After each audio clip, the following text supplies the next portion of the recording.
relacionada ao módulo, né, de princípios da gestão educacional, dos pressupostos da gestão educacional.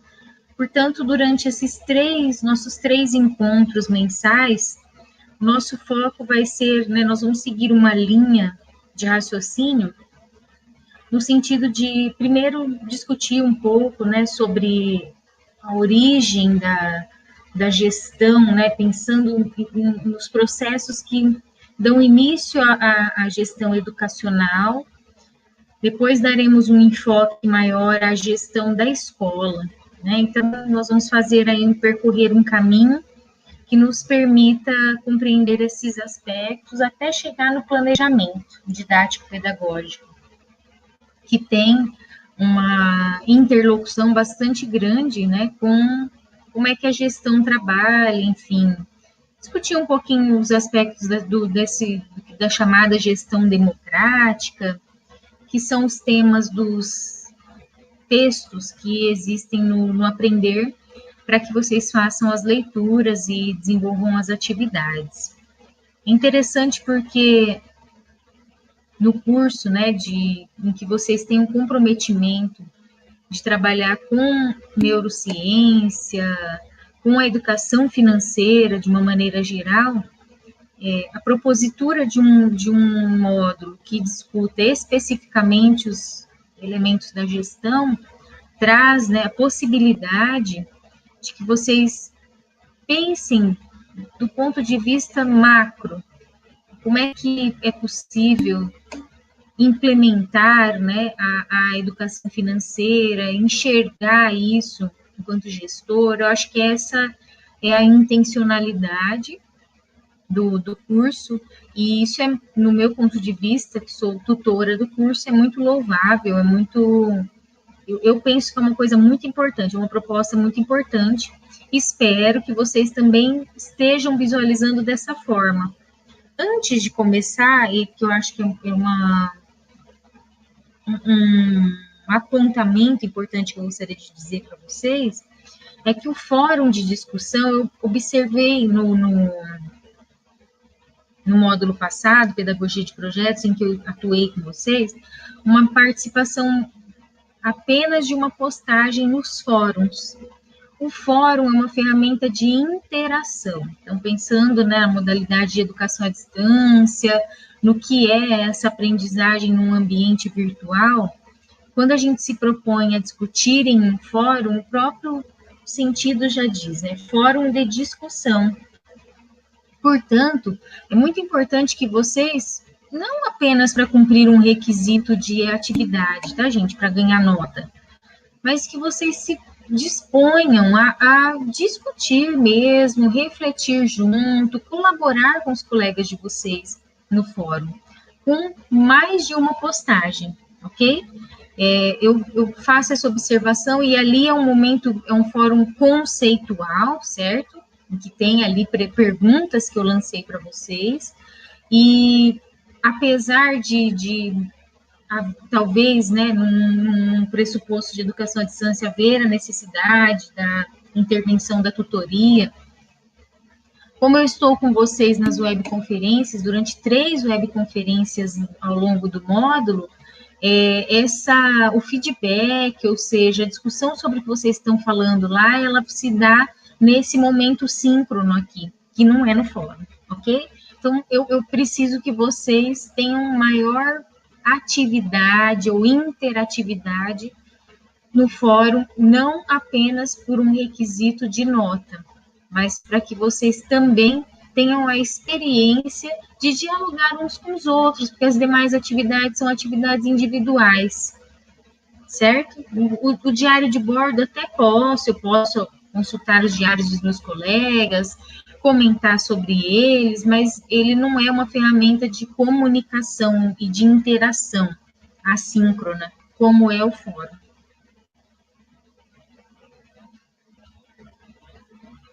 Ótimo, Amabile. E isso efetivamente houve uma dificuldade de discussão, uma vez que grande parte fez uma postagem só e talvez vocês se sentiram tímidos, enfim. é só uma observação que eu acredito ser importante, lembrando que, como houve, né, como eu demorei para abrir, né, em função do período de recesso, vocês têm aí um tempo a mais para discutir. Isso, exatamente. Então, quer dizer, se a Alessandra já deu um depoimento, já falou da experiência dela, o quão importante é que vocês dialoguem com ela, enfim, acho que acredito que muitos de vocês têm essa experiência e poderão acrescentar muitas coisas uns para os outros, e essa é a intenção, certo? A intenção da atividade, do uso para realizar a atividade, do uso dessa ferramenta é essa. É que vocês compartilhem experiências e discutam à luz do que foi pressuposto ali, né, pedido em termos conceituais. Então, nessa webconferência, nós vamos começar discutindo um pouco sobre esses princípios, né? Inicialmente, a gestão escolar se baseia na administração clássica. A referência, né, a administração enquanto ciência é relativamente nova na história da humanidade e ela vem como área do conhecimento para dar subsídios para como a gestão da escola ou a gestão do sistema educacional como um todo vão se organizar. Porém, a partir do que é concebido em termos de administração clássica, ou seja, de pressupostos básicos da área, é claro que a contextualização do tema se dá a partir do que acontece na prática. Então, o que vocês vão perceber, inclusive fazendo uma revisão das leituras que eu indiquei para vocês, é entender um pouco disso, né? Então, quando a gente pega a professora Guiomar, a Ilma Passos Veiga, que são referências básicas, na verdade, para se tratar de gestão educacional ou gestão da escola, elas fazem uma reinterpretação, enfim, elas vão tentar entender e discutir gestão escolar ou educacional do ponto de vista do seu contexto.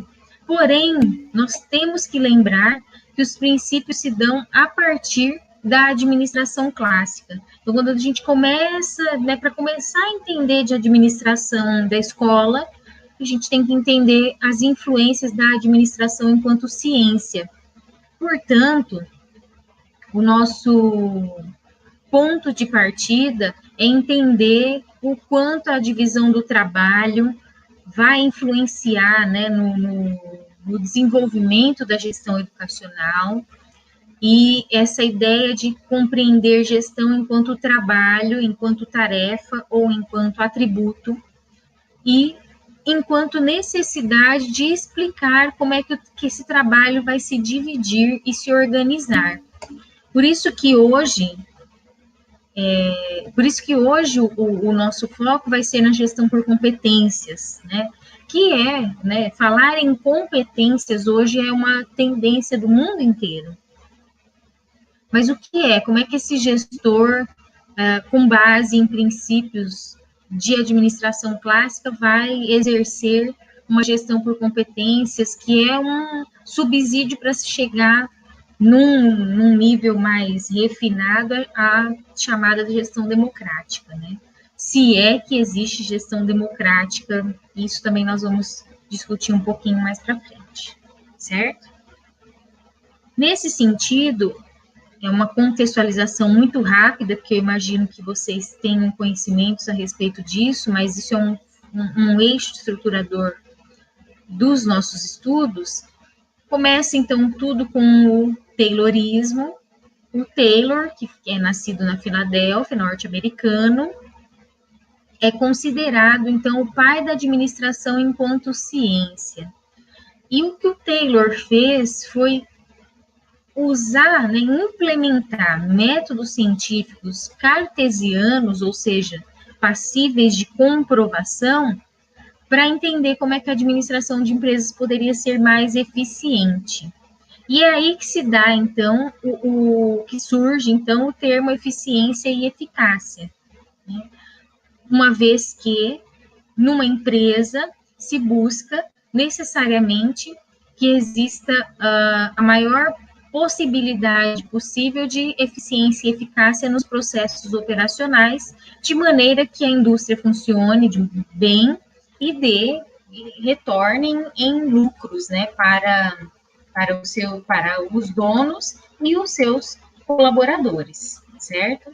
Então, quando o Taylor vai discutir os princípios da administração, e isso já no século XX, isso também é importante, por isso que eu digo que a administração é uma área nova, ele vai colocar algumas coisas importantes, né, que são chamados pelos administradores, ou quem estuda a ciência da administração, como um conjunto de métodos para a produção industrial. Um dos aspectos fundantes desse conjunto de métodos é, primeiro, que o funcionário deve exercer apenas a sua função, em um menor tempo possível durante o processo produtivo. E aí não é necessário, no momento em que ele está exercendo a sua função, conhecer o resultado final. Então, ele vai, com isso, se pensa na divisão do trabalho, né, na divisão técnica do trabalho. Para isso, nós temos um filme que é um expoente, que é o filme do Charlie Chaplin, Tempos Modernos, né? Então, lá em Tempos Modernos, o Chaplin demonstra, numa visão cinematográfica, como é que significa viver no mundo moderno e industrializado. Então, é importante salientar, contextualizar isso historicamente, né? A gente vem para 1936, quando o filme Tempos Modernos é lançado. Já havia a Primeira Guerra Mundial, a discussão sobre o capitalismo e sobre o próprio comunismo e o socialismo. Então, a gente vem de uma época imperial, né? Historicamente, o homem vem de uma época imperial, e o acúmulo de riqueza se dava por herança, por nome, né? Se você estava numa família nobre, isso ficaria durante a sua vivência. E começa essa discussão sobre o capitalismo, né? Sobre o trabalho para gerar dinheiro, para gerar bens, em contraposição ao imperialismo, e no contexto da Rússia, enfim, o pessoal vivenciando o stalinismo e o socialismo, que vão gerar o comunismo, enfim, que é ser uma outra postura, uma outra corrente.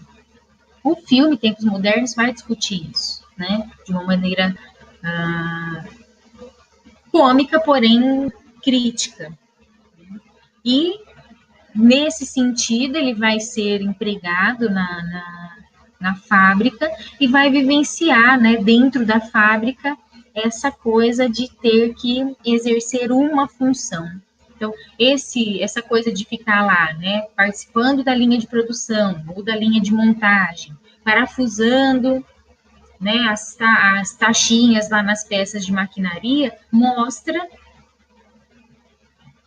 esse princípio, e nem sem saber o que isso vai dar lá no fim, mostra o princípio taylorista na prática, né? Porém, essa visão, né, de trabalho, função ou tarefa focada é considerada um aperfeiçoamento do processo da divisão técnica do trabalho. Por quê? Porque aí precisa ter alguém que compreenda o todo. Esse alguém que compreende todo é o gerente, que fiscaliza também o tempo destinado a cada etapa de produção. Então, uma série de filmes e vídeos na internet que retratam, né, essa concepção de trabalho. Então, é bastante interessante, uma crítica grande. Inclusive, as sufragistas, que é um filme famoso, discute, né, as mulheres trabalhando nas lavanderias da Inglaterra e o supervisor, né, que é o gerente, que coage, enfim. Então, tem várias visões a respeito disso. Outro fundamento que faz parte, né, desse método aí de divisão do trabalho é a padronização e a realização de atividades simples e repetitivas. Então, a pessoa está ali, como o Chaplin, lá nos tempos modernos, as sufragistas, Paulo. Vou escrever aqui para você.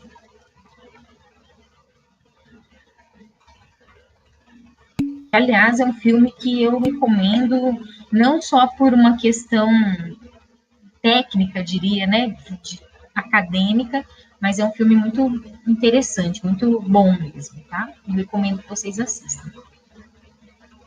E aí, então, esse método centrado na atividade repetitiva.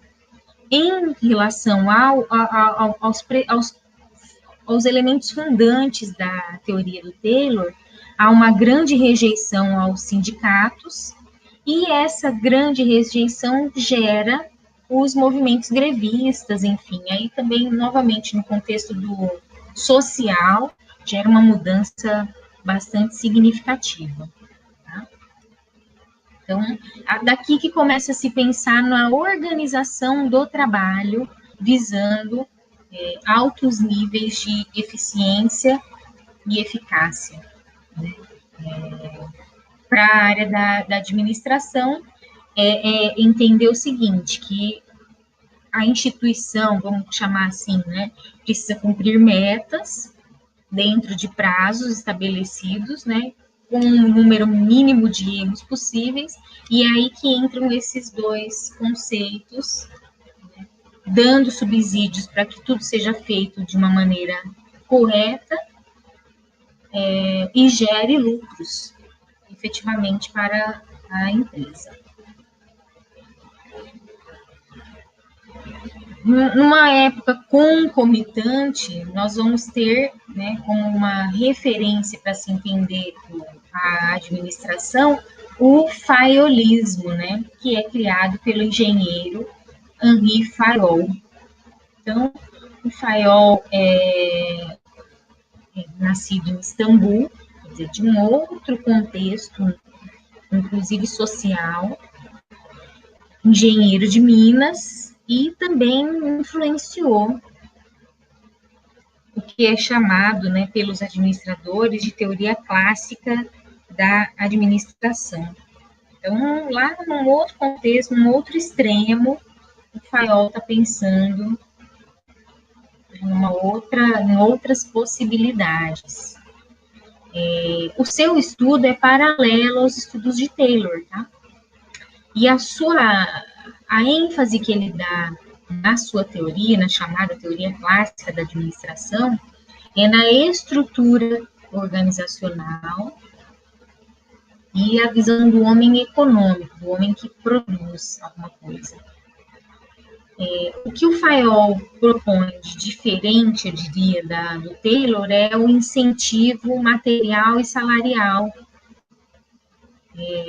que é dado com bastante ênfase. Ele defendia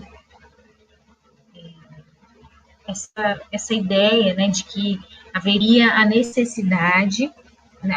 a possibilidade, de manipular os trabalhadores se eu pudesse trazer incentivos materiais e salariais. Esse é um princípio que perdura até hoje, porém que é questionado por estudiosos da administração. E se diz ainda que essa questão do salário é muito importante, mas o pessoal que estuda administração, ciência de administração, coloca que outros pontos também são fundantes para que o trabalho seja bem desenvolvido, para que exista prazer no trabalho, e etc. Né? Então, é importante também entender isso. Ele vai colocar, né, na teoria do Fayol, tem 14 princípios básicos, eu vou falar por cima para vocês podem encontrar isso com maior profundidade em leituras no Cielo, em bases de dados como o Google Acadêmico. Né? A primeira, que é a divisão do trabalho, e ele defende a especialização dos funcionários, né? Ou seja, que é preciso trabalhar com uma formação continuada. Então, vejam as influências disso na escola, tá? No contexto da educação. É necessário a formação continuada, é necessário as pessoas se especializarem. Outro princípio é o da autoridade e da responsabilidade. Então, ele vai dizer que os superiores têm que exercer a autoridade, e a responsabilidade é a contrapartida de todos que recebem ordens.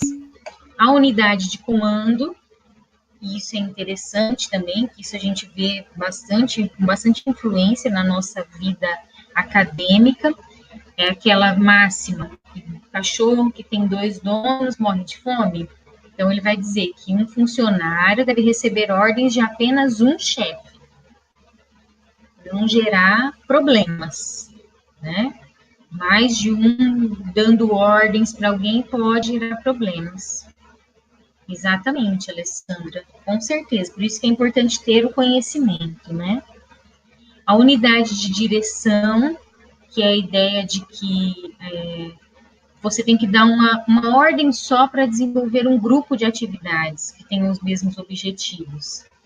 Então, assim, você não vai falar para a pessoa, faz isso, e depois de meia hora faz aquilo que era associado ao isso. Você tem que dar um comando para um grupo de atividades, para um grupo de tarefas, né? Por isso ele chama de unidade de direção. A disciplina, então, novamente, coisas que vão sendo trazidas que vocês podem olhar para o contexto educacional. A necessidade de estabelecer regras que sejam válidas para todos.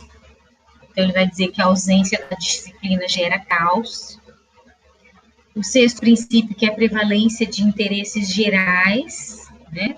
Os interesses gerais devem prevalecer sobre os interesses individuais, isso também é importante, que a escola funciona desse jeito, né? Eu posso pensar num Joãozinho, tenho que pensar no todo. O 7º princípio, que é a remuneração, que é esse que eu falei para vocês, que é um dos mais conhecidos, porém questionados pelos administradores, que a remuneração deve trazer satisfação. O 8º princípio, que é a centralização, o que é vital dentro da empresa, né, no caso do que o Fayol define, deve ser centralizado, não ficar pulverizado. O nono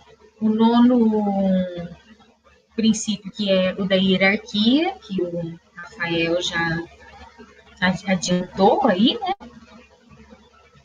É a ideia de que você tem linhas, né, de autoridade, linhas de responsabilidades dentro de um processo. Então, também isso, né, se a gente for pensar, diretor, coordenador, professor, existe uma hierarquia. Bom, se a gente for lá em cima, Secretaria de Educação ou Ministério da Educação, e aí a gente for fazer um organograma disso, é perceptível que existe uma hierarquia. A ordem, né, que vai ao encontro da disciplina. O 11º, que é a equidade, que é essa ideia também de está muito ligada, no meu ponto de vista, com a própria divisão do trabalho, enfim, e os interesses gerais, né? Quer dizer, as coisas têm que ser justas. Eu não posso ver, né? Eu estou lá e aí eu tenho a mesma formação, participei dos mesmos cursos, o Edevaldo ganha mais, eu ganho menos. Quer dizer, por quê? Então, é importante pensar nesse princípio da justiça e da equidade. Na verdade, eles chamam de equidade. E eu estou chamando de justiça. O 12º, que é a estabilidade dos funcionários, isso é bastante utilizado na administração pública, né? Evitar altas rotatividades. O 13º, que é a iniciativa, é coisa de você ter metas, e o espírito de equipe. Então, também nós vamos chegar lá nessa questão das competências, né? É perceber que se cada um fizer a sua parte, todos estiverem unidos, o produto vai ser melhor, enfim. gerando uma consciência de classe. E aí, quando ele coloca isso, né, gerar uma consciência de classe, choca com o princípio do Taylor, que era contra a união da classe. Então, também, essas são algumas diferenças básicas, né? Eu, assim, não sou da área da administração, eu exerço um cargo de gestão, mas eu não tenho formação na área por conta dos meus estudos, mas eu não fiz administração, eu não sou graduada em administração, mas eu penso que o Fayol traz contribuições importantes. Sim, Ione, eu estou comentando o que está nos slides, ok? Isso, Alessandra. E aí vai combinar no projeto político-pedagógico, que inclusive é um tema de uma das nossas webconferências, certo? Bom, então, resumindo, né, é importante, e aí uma outra contribuição que o Fayol traz é que existe uma diferença entre gestão e administração, né? O gerente não participa das questões técnicas, segundo ele, o administrador sim, né? E aí ele vai também, a 14ª, a equidade, né? Quarta é a equidade. O espírito de equipe, trabalho em equipe, ok? E ele também vai, né, discutir essa ideia de que eu não posso misturar administração com economia, enfim, é uma área distinta, né, que precisa ser considerada segundo as suas especificidades. E um pouquinho mais para frente a gente tem o Maximilian Weber,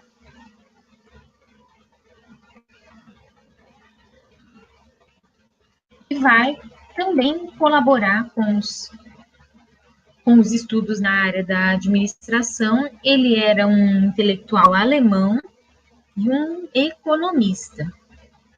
E os seus estudos se dão mais no âmbito macro, ou seja, no âmbito da sociologia. Por que eu trago o Weber para discutir? Vocês vão falar, ele não faz parte dos conceitos da administração clássica, mas é ele que vai discutir algumas coisas importantes, como a burocratização da sociedade. Ele vai dizer que essa coisa da burocracia ela traz mudanças da organização baseada em valores e ação, que é a chamada autoridade tradicional, para uma mudança orientada a objetivos, né? Então, sair daquilo que tem que ser cumprido do ponto de vista de lucratividade, enfim, de organização das coisas, para ações que culminem em objetivos mais organizados.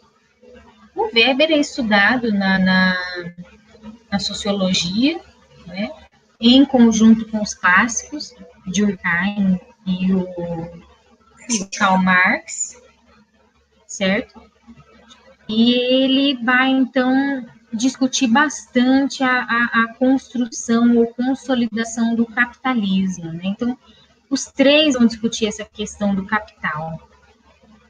Então, enquanto o Taylor e o Fayol estão pensando sobre isso lá no trabalho, né?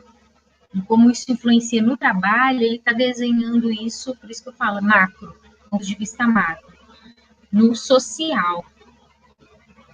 Ele é considerado, né, o pai da sociologia compreensiva, ou seja, de se estudar os grupos, a motivação dos indivíduos e grupos para desenvolver esses objetivos e ações. O que isso significa, né? Em pensar, e vamos pensar no nosso contexto, escola, naquele professor que não está ali porque existe uma política educacional e ele tem que dar sua aula porque o diretor de ensino estabeleceu isso, mas a motivação que ele tem para isso, profissional, né? O sentido que ele vê nisso. E aí, a gente faz uma conexão disso com o professor reflexivo, né, com o paradigma do professor reflexivo. Quer dizer, como é que eu significo a minha prática, como é que eu penso sobre ela, nas implicações que ela tem, enfim.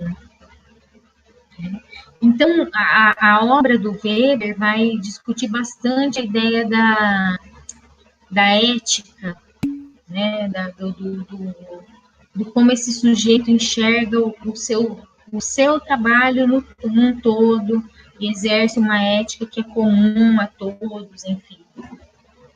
Né?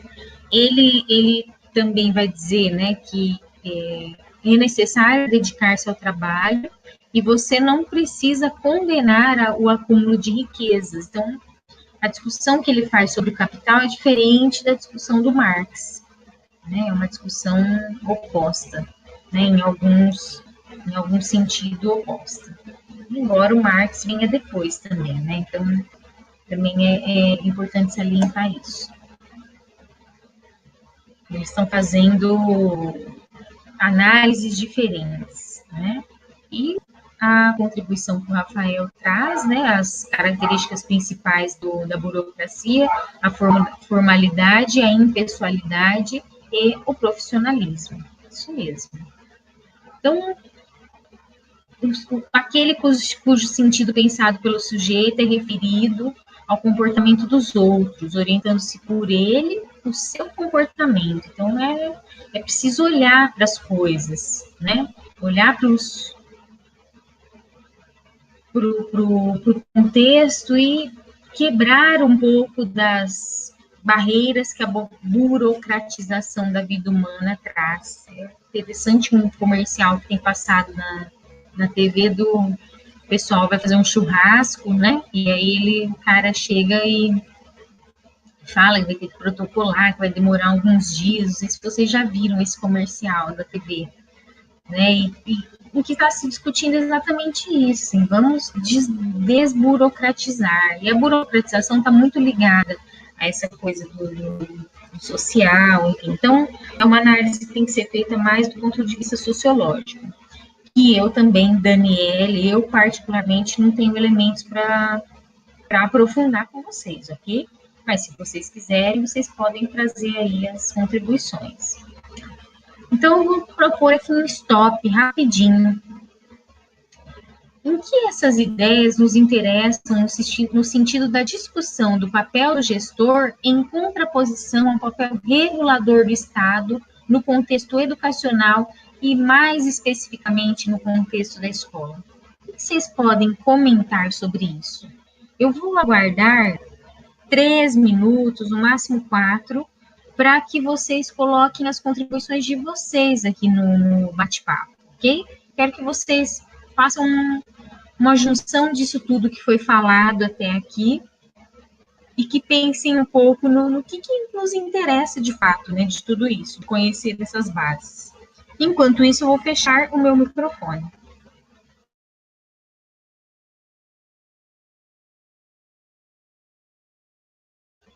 Como nós temos aqui várias pessoas que têm a experiência, que têm o conhecimento, eu gostaria muito que pelo menos 2 ou 3 de vocês fizessem uma contribuição, ok? Vejam a webconferência não só como um momento de receber, mas também dialogar.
Pessoal, só tem a Ione participando.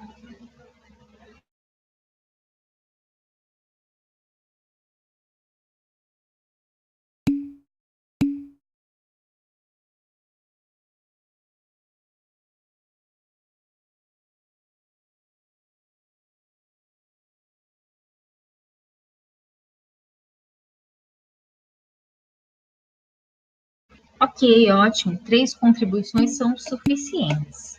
Então, a Ione, o que a Ione coloca é muito importante, gente. Para mim, isso é super interessante, né? Entender a educação não como a proposta de formar mão de obra barata, enfim, mas efetivamente para se pensar numa escola que gere cidadania. Eu acho que isso é importante. Quanto mais eu tiver os fundamentos, né, quanto mais eu entender de onde vêm as coisas, mais subsídios eu vou ter para discutir essa característica. Eu acho, Ione, a sua observação excelente. Né? O que a Alessandra coloca também é muito importante, quer dizer, saber exatamente as bases, né? Sair um pouco da casinha, dessa coisa do pedagógico, mas ir para fazer um trabalho interdisciplinar. Eu acho que essa, né, no fim das contas, essa é a finalidade e é uma coisa que o pessoal da administração discute muito, né? É preciso que gestores educacionais entendam de administração. E eles estão muito corretos, né? A Renata traz uma coisa importante que eu vou tratar daqui a pouco, que é a gestão de processos educacionais mais eficientes. Isso é importante, sim, muito importante. Isso que a Andresa coloca, né, dos propósitos das coisas, de entender as motivações, que vêm dessas bases teóricas, eu acho que também concordo que é muito importante considerar isso. E a Amabile coloca essa questão importante, né, de sair do burocrático, né, e entender de outras formas a administração, entender contextualizar a aprendizagem. Vejam quanta coisa interessante, né? A questão da ética, concordo com o Danilo, acho que nos remete a isso também.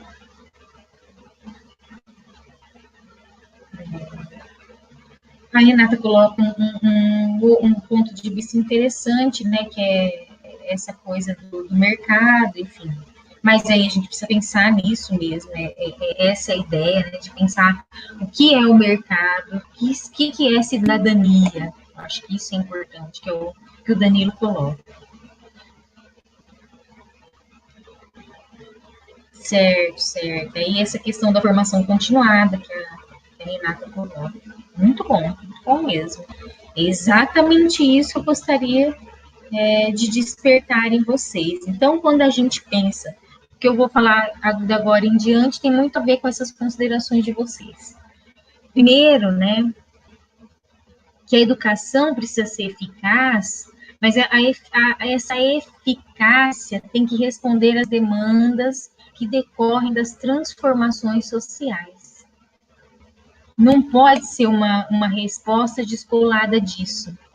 E que não é só mercado. Mercado é um elemento, mas eu não sei se ele é o mais importante. Acho que a transformação que o mundo em que a gente vive passa é muito maior do que se eu entendo essa geração que as pessoas estão vivendo, como é que elas concebem a aprendizagem, mesmo como é que elas conseguem escrever. Percebam que as nossas crianças têm escrito diferente da gente. A relação que elas têm com a língua escrita, é muito diferente da nossa. Isso é muito importante, entender isso. Né? Então, essa eficácia tem que estar muito relacionada a isso, ao mundo globalizado, como um todo. O mercado vai ser um elemento. Né? Ou seja, quanto mais afinada a gestão educacional estiver para lidar com essas transformações, mais ela vai poder acompanhar o mundo em que nós vivemos e menos descolada ela vai estar do mundo em que nós vivemos, né? Então, essa empresa entender que é bom o colaborador fazer um mestrado, esse mestrado vai trazer possibilidades infinitas em uma determinada área ou em várias, não sei. Então, é essa a ideia, né, de se pensar nisso, que essa pessoa, esse gestor da empresa e não da escola enxergou isso porque alguém lá na escola trabalhou isso com ele, né? Exatamente. E aí entender do princípio da inclusão, com certeza.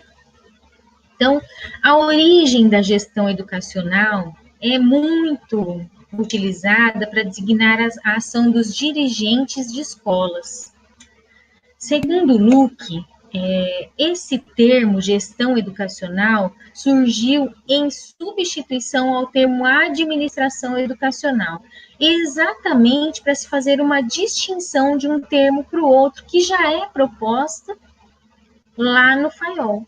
Então, o Fayol já dizia, administração e gestão não são sinônimos. Então, o termo gestão surge já exatamente para isso, né? Para quê? Para se conceber não só aquilo que os dirigentes fazem, mas como é que as relações que ocorrem no contexto da escola se organizam do ponto de vista dialético em contextos internos e externos, né? Então, a gente sai, por isso que eu falei, inicialmente a gente usa as bases da administração, que podem ser vistas até hoje no contexto da escola, como, por exemplo, a equidade, a hierarquia, o seguir um comando, isso daí, orientação por comando, isso daí tudo que é da administração é presente na escola. Só que isso precisa ser ressignificado, né? Então, o que o Cipriano Lucchesi, a Ilma Passos Veiga, a professora Guilmar Nando de Mello, que eles vão discutir é que é preciso ir além, né? É preciso discutir essa questão da gestão numa questão mais dialética. Então, a gestão não prescinde nem elimina a administração. A ideia, segundo Luque, é que ela a supera. Então, ela dá um novo significado. E é lógico que a gestão escolar perpassa pela administração. Então, as ações propriamente administrativas continuam fazendo parte da gestão, né? O controle de recursos, tempo, a organização do ensino, isso continua fazendo parte da gestão. Só que a gestão ganha uma amplitude, ela vai ser olhada de uma outra forma, né? Ou com novos pressupostos. E é aí que entra a gestão por competências. O sistema exige das escolas o sucesso escolar, exige essa eficácia que foi citada, se eu não me engano, pela Renata, né? E aí, todos, seguindo essa dinâmica de pensar no trabalho global, do ponto de vista global, o processo das competências perpassa por tudo, para ensinar, para lidar com a família, para preparar o aluno para o mercado. Estão vendo que são variáveis e não só mercado. Para educar para a cultura da solidariedade, que vai ao encontro do que a Alessandra pontua da inclusão social, preparar para a vida, e entre outras coisas que são inerentes a exercer uma profissão, a viver em sociedade, né, no final das contas. Então, quando a gente pensa, né, em competência, novamente eu volto para o sentido. A competência, segundo o dicionário Aurélio, é a qualidade de quem é capaz de apreciar ou resolver certos assuntos. Ou seja, seria o mesmo que habilidade ou aptidão, né? O quanto eu estou apto para fazer alguma coisa. Trazendo essa definição para a nossa realidade, para a nossa reflexão, uma pessoa competente, né, que trabalha com esse princípio da competência na gestão, pondera, aprecia, avalia, organiza para resolver problemas, para tomar decisões. Isso é muito importante. Então, ela não segue coisas pontuais, sem apreciar, sem olhar, sem avaliar. Então, vem um aluno, reclama do professor, ela vai lá e demite o professor? Não. Ela vai entender a situação. Será que realmente o professor agiu dessa forma? Acho que isso vai ao encontro dessa ideia de competência.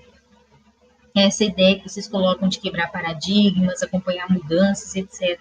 Vocês estão colocando aí nos comentários.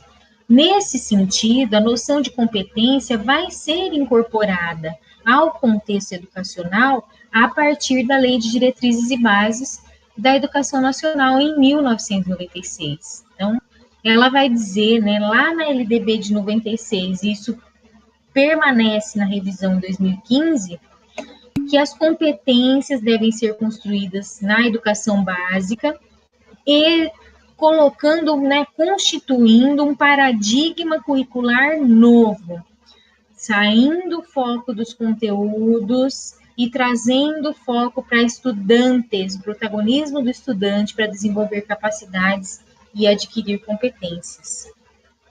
Nesse sentido, a gestão por competências, ela vai ser centrada numa escola, né, que funcione bem e que ofereça um currículo de qualidade.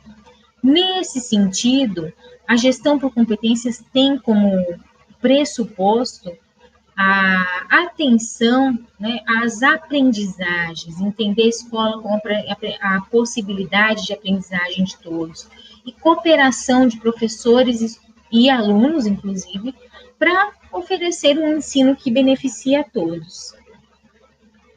Por conta disso, né, o Ministério da Educação vai criar políticas, e aí é por isso que na próxima webconferência, nós vamos centrar especificamente nos pressupostos legais, já fazendo um gancho com o tema de hoje.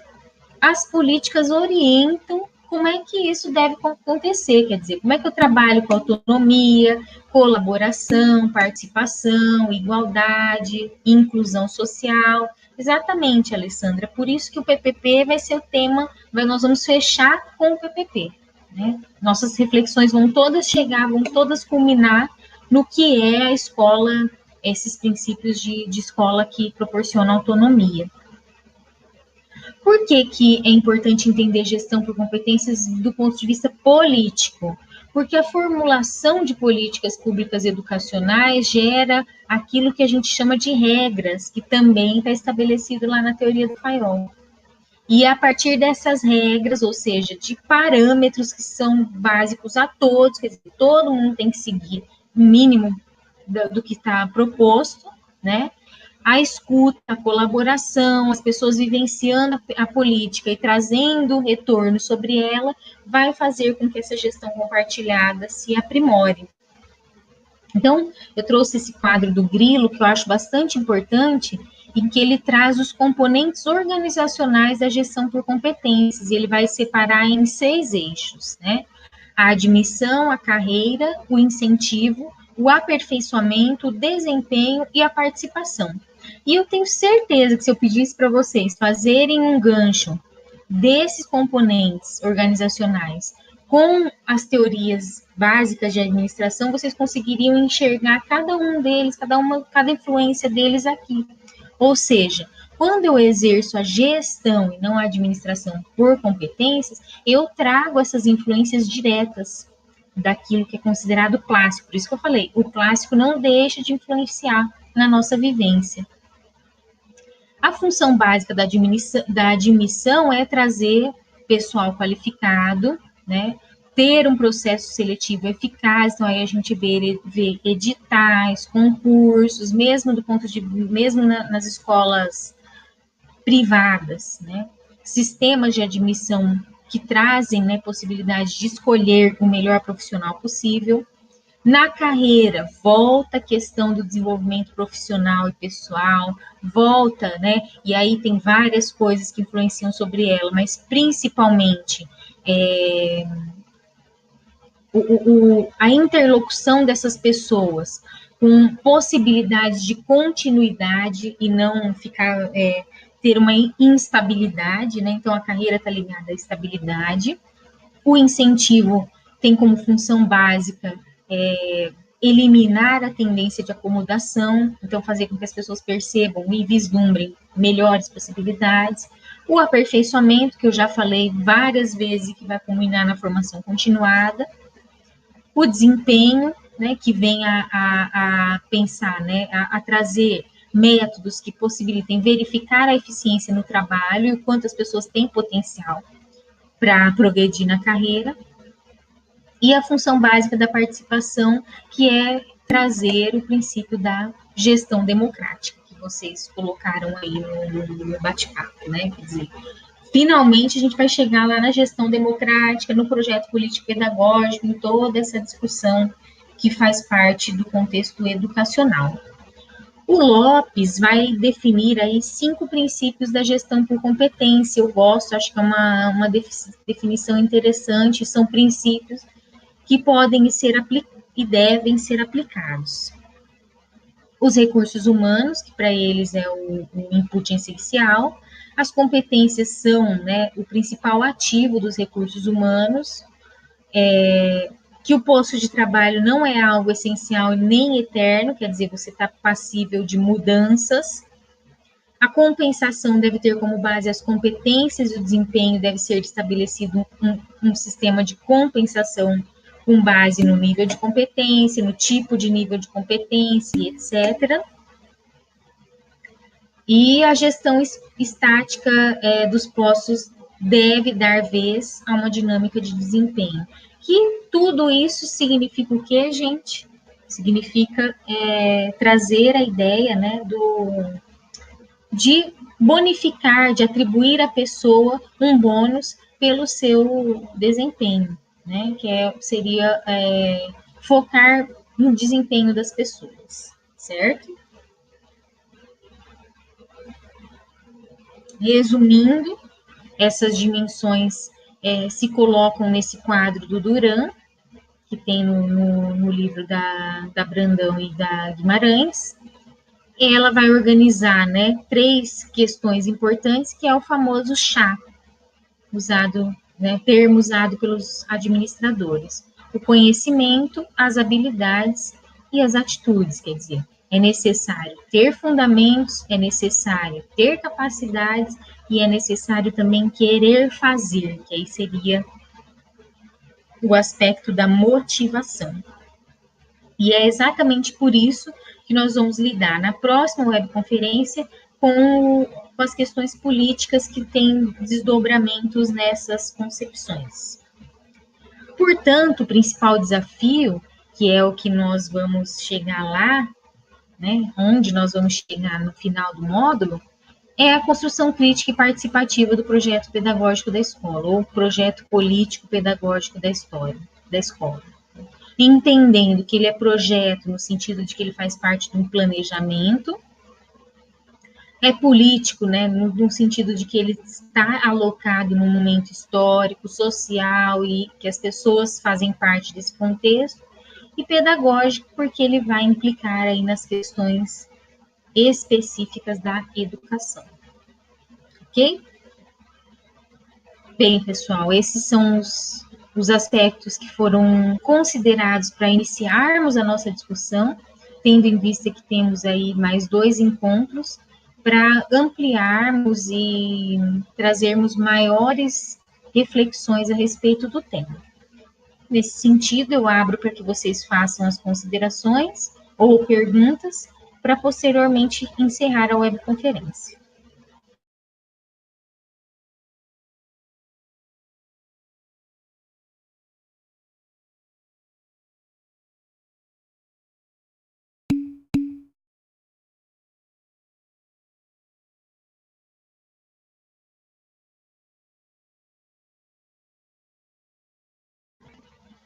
Olá, Rafael. Eu já havia colocado o assunto da próxima webconferência, perdão, no início, que é o aspecto legal, tá? Então, nós vamos começar a falar sobre o que está exposto na LDB, trazer outros documentos legais até chegar no desdobramento da gestão por competências de um ponto de vista mais prático. A resenha só deve ser elaborada por pessoas que estão ausentes. Ok? ok? Então, você, Andresa, não precisa elaborar resenha uma vez que você participou da webconferência.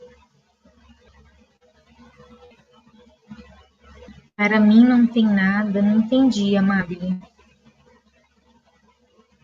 Quem faz a abertura dos conteúdos não sou eu, ok? Então, a gente precisa conversar com a Aline para verificar. Para mim, aparece tudo, já está tudo lá disponível para vocês.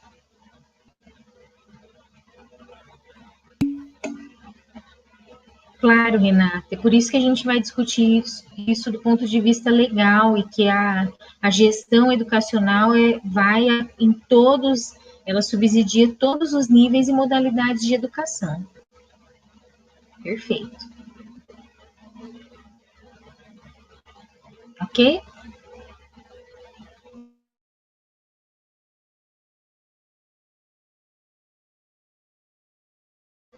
Bem, então eu vou verificar com a Aline por que vocês não estão com acesso ao material, ok? Talvez porque ainda não está no prazo, né? Eu acho que entra no ar no dia. Não, era para ter entrado dia 8. Eu vou verificar com ela. Tá certo, então, pessoal. Alguém gostaria de colocar mais alguma coisa?